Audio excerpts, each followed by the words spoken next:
meron akong isang tinututukang topic, Mm. virtual na streamers, virtual YouTubers. Mm. So, yun naman ay, sabihin natin, nagsistream tayo ngayon, o gamit natin yung mga katawan natin. Mm. Sa VTubing, ang gamit naman nila doon is animated model. Nakatutok yung camera sa kanila, gagalaw sila ng pagganito, gagalaw din yung model. Gagalaw ng pagganito, gagalaw ng model. So, yun yung ginagawa.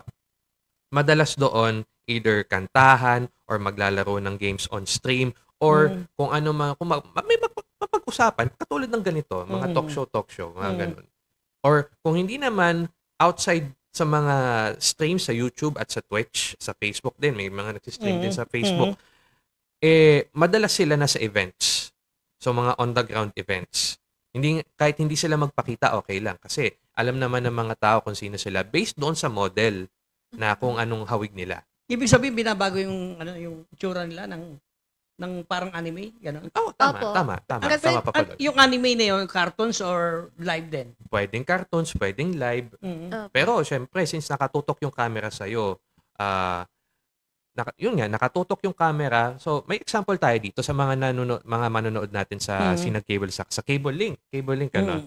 Ayan. May ilo-load akong isang application dito na tawag is VTube Studio. Ito yung ginagamit ng mga VTuber madalas. So, hindi ko lang alam kung mapapa-zoom in natin. Oo, no? Hindi masyadong kita. Pero, ayan. Kunwari, ayan, no? Nakatutok sa akin yung camera. Magsasalita ako. Tapos, gagalaw din yung bibig. O, di ba? Ang cute, parang diba? AI. Hindi siya AI. Hindi po siya AI. Yan ang pinakamalaking misconception sa VTubing na pwedeng tawaging AI. Hindi. Dahil ang ginagamit dito is face tracking technology.